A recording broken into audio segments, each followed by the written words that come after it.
The problem with the curse is that you have to be in the mindset that you're cursed to be cursed. The problem with many problems is that I have to be in that mindset to believe that I am being afflicted by that thing. And then my everyday behavior becomes affected by this thing. And so if I tell myself I am having a horrible day, I am cursed, then perhaps I will deal with that day abruptly, angrily, frustrated, and stressed. But if I can find some way, somehow, to get to a place where I can calm myself and communicate to myself and help myself understand my surroundings, then it can be whatever I want it to be. Don't you know that I have the ability to do anything within? I can think many things. I can fantasize about many things, and or I can imagine many things. As a person who has learned certain things, I try to exemplify a certain lifestyle. There are things I hold near and dear to me and myself in my heart. One of them is not killing. I watched a video the other day of a fisherman, and maybe it's because I haven't been exposed to these things, but the fisherman caught two little adorable squids. Whether they were handsome or pretty, I don't know. The point is, to me, they were adorable. And the man karate chopped the motherfucker between his eyes and it went clear. And I got so mad. I got so angry. But I understand he was doing it to catch a bigger fish, whether it was for sport or whatever. But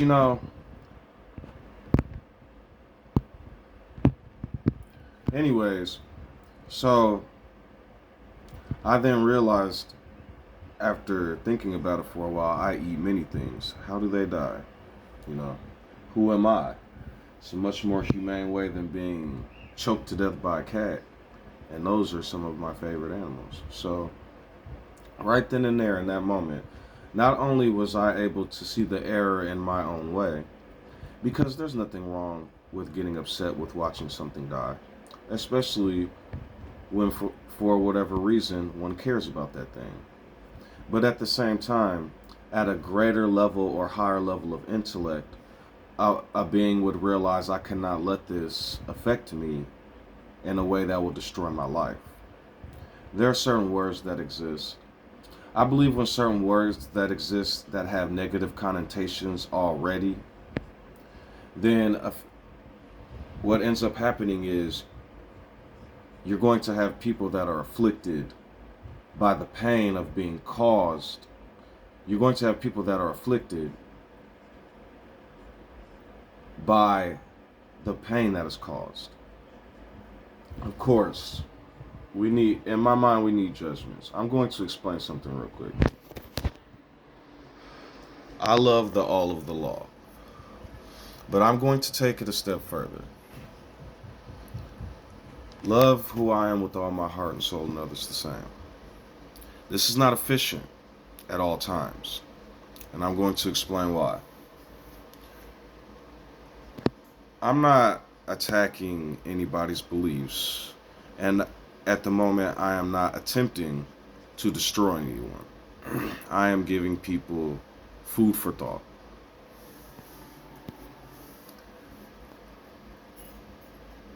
I ask you, if a random person died, like somebody in the media, and you watched their story and understood what happened, or maybe somebody around you in the neighborhood, maybe a person died, how long would it take you to get back to work? How long would it take you to function again? Would you say that you'd be able to go to work the next day? Okay. Would you say that you'd be able to go to work the next day? Now, if you, the person watching who I just asked to put themselves in that situation, oh, don't worry, I've already thought about this. So, if you were in that situation and you passed, how long until you went to work again? How long would that affect you? Forever, right? Now, A super sentient psychologist in the future may see this and say, oh, look at him. He's just like John and the prophets, he blah, blah, blahs. But I'm an atheist and I know the truth. So that could be applied to the person that died, and they would possibly know that people die forever, and that would affect them forever psychologically too. Correct, you're right. Psychologically, it would affect me forever, in the sense of me being consciously aware of something. But unbeknownst to you that know it all, then you are not consciously aware of anything from my perspective, so it would affect us differently. Correct? Okay, continuing on. So, my problem with a lot of things that are set in stone is that that's exactly what they are, set in stone. But I am not set in stone. I am assuming you're not set in stone. We are very fluid, like the water. 78% of what we are made of, I believe, or it might be 97, I don't know. I'm sorry. One should, once they hear information, go research these things for oneself. And even in researching from one source, it could be incorrect, miserably incorrect. I'll give you an example. Something silly I saw. I asked Google, I said, Google, do Africans possess Neanderthal DNA? And they said yes, they possess from 0.0 something percent to, I think it's 0.03 to a certain percent, and then they said some may have none. I said, okay. I said, Google, how many Europeans have African DNA? And Google, surprisingly to me, Google was like, they could possibly have between 1 to 10% and blah, blah, blah, and all this other stuff, right? I was like, 10%, holy shit. I was like, okay. But then they said something that intrigued me. Google then said, and Google only retrieves information from other sources. I hope you guys know that. When Google is searching, if you go through the AI option, it'll show you what sources it's getting from. Reddit pops up every fucking time. So, Google then said, some Europeans possess 0 African DNA. 2 reasons why that's incorrect. This branch of humanity right now that's living and existing is Homo sapien. Homo sapien was derived from Africa. Here's a second reason why that's interesting. All humans possess mitochondrial African DNA. In case you're unaware of what that means from the woman's side, humans can be traced back all the way to the original human. African mitochondrial DNA. Not the man, but the woman. So how is it that these humans are walking around with mitochondrial African DNA, but possess 0% African genetics? And so, now what would lead me to go that far and thinking that hard? Awareness. That's not something that you just instantly get. It's something that happens over time, because intellect and awareness are 2 different things. You can be the smartest person on the planet and be unaware, horribly unaware. The same person that's an intellectual and read exactly what I just read from Google and then run around going, Europeans possess 0% DNA. Then if somebody were to ask them, do all humans possess mitochondrial DNA from Africa? And so many things like that. Dan Saber one time asked me in my comments, you found Yehohanan ben Zakkai, Ben Hagios. Okay, I'm going to tell you guys something. You guys will hear a lot of people in the current Jewish religion, according to what I was raised learning and knowing, they don't follow any of the prophets in the New Testament. I've asked a lot of Jewish people, real Jew, like wearing the hats and all, and they say they stop at the guy that's at the back. I forget who's back there. I'm sorry, it's been a while. But then right at the beginning of the New Testament, they say they don't follow John the Baptist. That's a lie. Now, go Google who is Yehohanan ben Zakkai. Then after you Google, and Joshua, there was a priest named Joshua before him. I believe that was either his father or one of his brothers. Now, go Google, is the name John derived from Yehohanan? That's Jehohanan. And then you'll get yes. Then Google, Did Europeans go down into Ethiopia during the Middle Ages looking for a Prester John?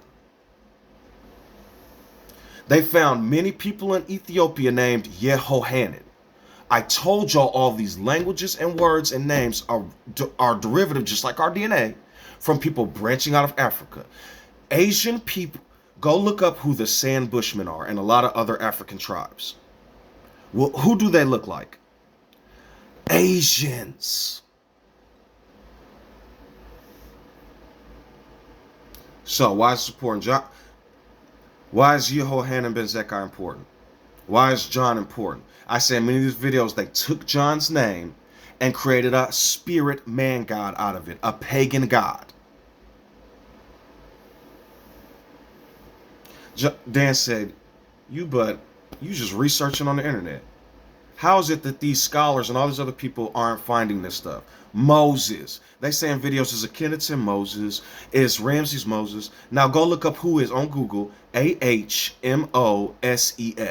Moses. And who started the third dynasty and who was the first pharaoh according to their written literature. Then look up how they found out about Israel. Was it not from an Egyptian stele called Isirar? Or one of the steels, the Memphis steel or something like that. And the nation they're looking for is Isirar. Now watch this. It was the people without a king. And then I told y'all about the Hyksos, the shepherd kings. Do I look crazy to y'all? Is what I'm saying not? What else does anybody need? There's a Moses in history and there's a John in history. Both of them at the same exact time periods. Who had him killed? Nero and his Herod. Does that sound familiar? Right? Now watch this. The Canaanites were the original Jews and the people in that land. And Abraham came from Babylon and Ur. Right? How did they get to Babylon and Ur? Isn't it written in the book that they went to the east and built a city called Canaan? Where's Israel in comparison to Africa?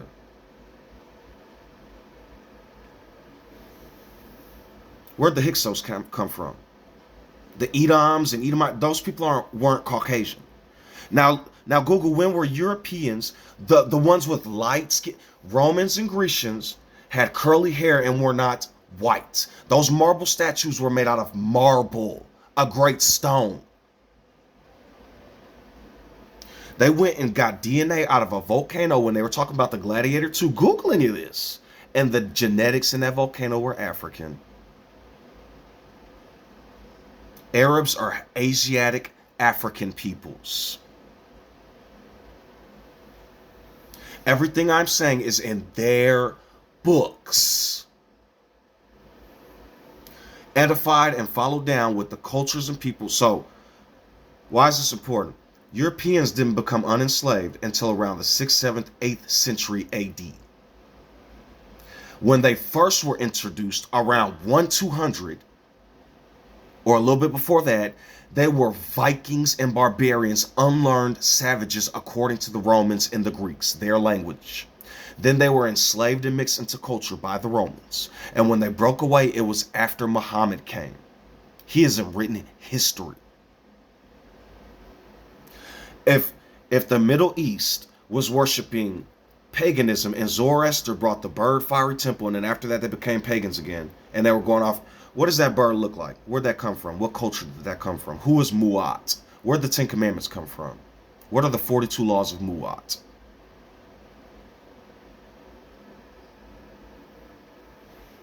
It's all right there. And Dan asked me plainly, how don't they understand this? And why are then they making all these stories and metaphors? And the Pope is the same thing the Pharaoh was, a god on earth. And the first Pharaoh, Moses, was not likened to these other pharaohs later in history who created slavery in Egypt. It became Egypt, the house of bondage.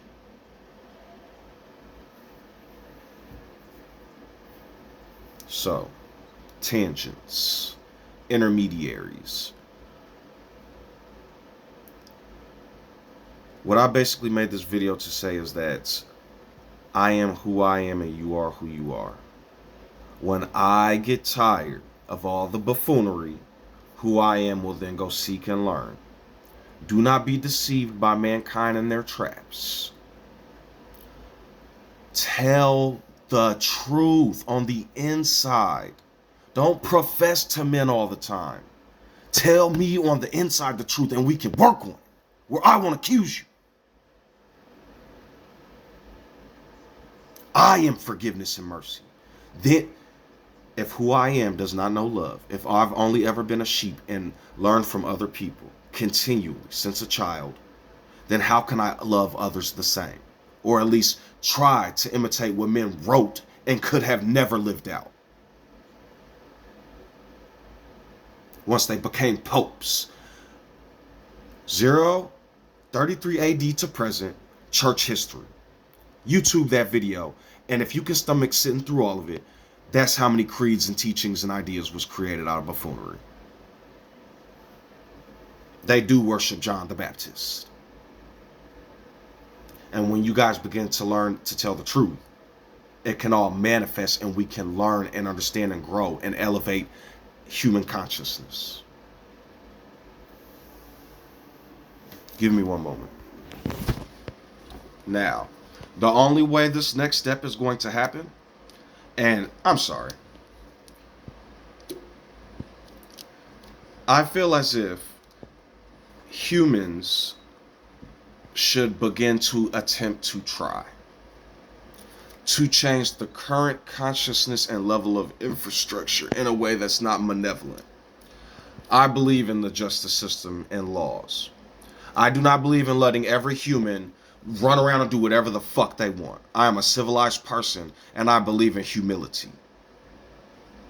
But at the same time, I do not believe it is efficient for 10, 20, 100, 1,000 humans to live comfortably while billions of people live like fucking animals. Because if we was living in our natural environments with our natural nature, it'd be one thing.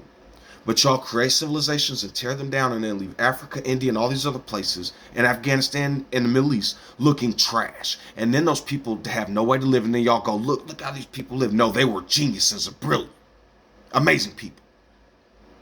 Certain things shouldn't be indulged in capitalism, like healthcare, hospitalization. I'll dare to even say nursing homes. Humans should learn to care more. Not everything is a fucking game of Monopoly. I understand Chud the Butler and all these psychopaths exist. But it doesn't take me any further away from my white people. Because that white is a word, and so is people, other humans.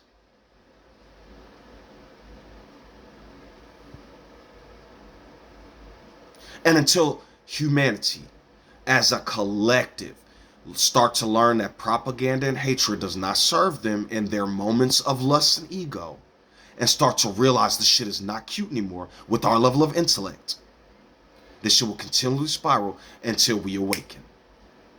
Because if you guys don't believe that a current faction of people steals, kills, and destroys, they have now taken the word black fatigue invented by a black woman, turned it into a racist term to say they're tired of blacks when the original term was to talk about how tired African Americans are with the current infrastructure. And then, like Chud tried to shoot a man after he's the one terrorizing him, but then act like he's the fucking victim. But the people around me don't do that shit. Nor would I indulge to be around people that do shit like that. And once who I am learns to love who I am with all my heart and soul, the way who I am would like to be respected and done so, then I can show others love the same. But with who I am keeps going in the Holy Bible and listen to Sam Shamoon, God Logic, Captain Kazaria, the Rabbi, Radar Apologetics, Rabbi this and that, the Church of Christ, the Church of God, the Church of Christ in God, the Church of Spirit of God, the Church of the Spirit of the Holy Spirit, the Church of the Trinity, the Church of... Until who I am figures it out, greater things I will never fucking do.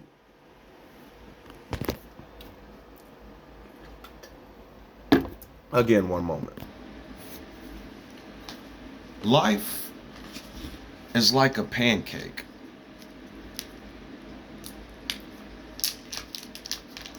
Depending on the cook, your pancake might be fluffy and soft. Your pancake might be hard and rigid. Your pancake might be square. Your pancake might be triangle. For heaven's sake, it might be round. But until who I am picks up the motherfucking spatula,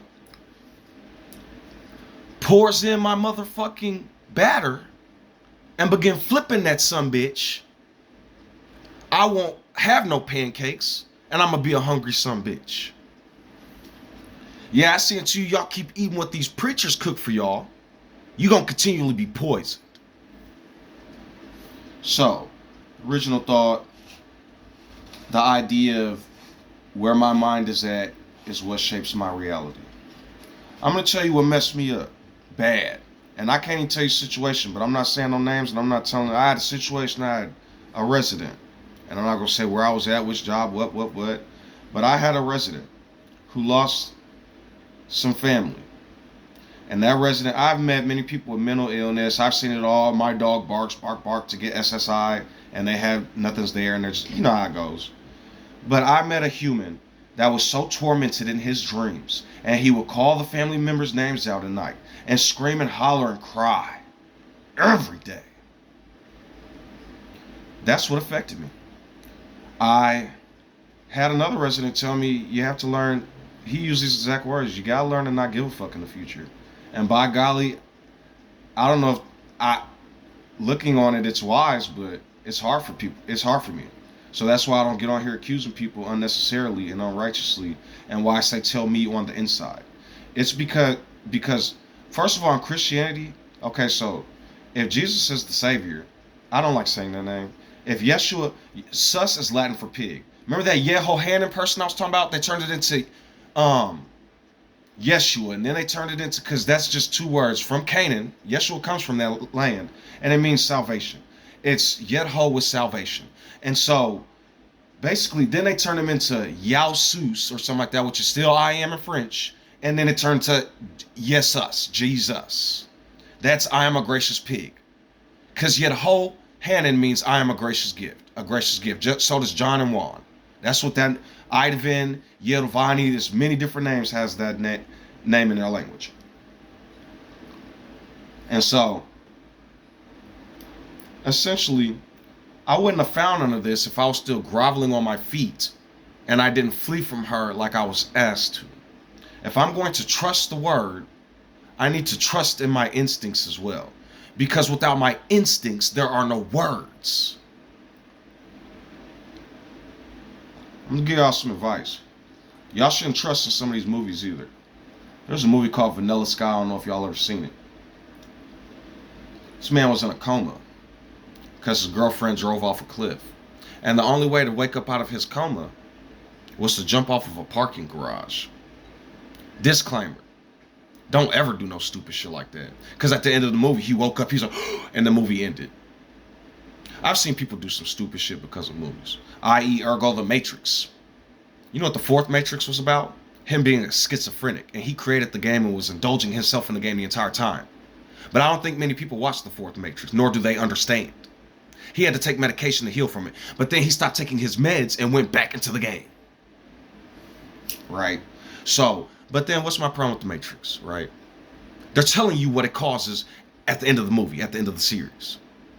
The movie itself. Because then, as a part of the movie, what did Neo do? He committed suicide multiple times and jumped off a roof. And then he woke back up and was fine again. But I say unto you, any man that follows the logic of Hollywood, you will one day become hollow wood. If that makes sense. I'm going to give y'all an interesting prophecy. And sometimes I do this just to give me a moment. So, there was a pharaoh, Akhenaten. That was the pharaoh after Moses in around 1300 BC. He was the one that was carrying out the previous Kemet's gods. Not only was he carrying out their gods, two people had mixed. A bunch of people from Africa and a bunch of people from Asiatic Middle East.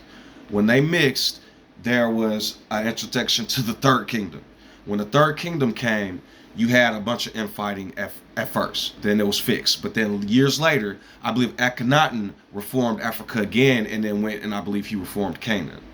And that's when they have the Joshua story. They're just taking African stories and then renaming them and stuff like that. Believe what you will. Please do your own research. Some people are so locked and chained in that Bible that they don't understand that the serpent is pretending to be the Lord God. And I'm going to give you a timeline after I give you this prophecy. So, the man Akhenaten, his son, I believe his name, you have to look this up. I forget what his son's name is, but I have videos about this. What his son did was he rebuked his father and went with a couple of traitorous generals. I can only imagine why. And he brought back the old gods that they were worshiping again, and went straight away from what his father did and what Amos did, basically. And so what happened was he died like a year later. His whole family died. The family line got cut off. They died. Then a bunch of different people became pharaohs. First those generals, then other pharaohs. Then Ramses ended up coming later down the line. The reason why this is important is because Akhenaten's son was buried in pure gold. Sunesis was buried in silver. Sunesis, I believe, and Amenemhotep are likened to David and Solomon, where they got those stories. You'd be interested. It would be interesting reading their writings from in around 1000 BC-ish and their intellects. Then you would have a man that was buried in bronze, Nebuchadnezzar.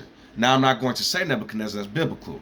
Look up what they were burying in around Nebuchadnezzar's time, bronze. Then, now in this day and age, we get buried in wood, around dirt. What's that prophecy from? If you can understand what I'm saying. Here's another one. Adam received pure mercy and love and nothing but kindness and creation from God when it was just him and God and Eve. But when they introduced the serpent into their minds, where'd all these punishments and curses come from? Who was pretending to be God and then sending people to and fro? I am who I am. And as I grow, I learn about things, and then the paranoia, anxiety, and fear happen. Remember, childlike, angelic. But as we grow, as the example I gave earlier, sometimes we have to move on and learn and become and realize we still have a life to live. Then what do animals do? I said that's a higher level of intellect, but animals do that. They mourn for a second, they do their little rituals, and they move on. But humans, we have been given detriment, because with the idea of evil, demons, Satan, all this other stuff, bad, it then becomes entwined within who I am and my knowledge. And then I begin prophesying against myself out of ignorance. So, I hope you guys can understand. Talk to you later.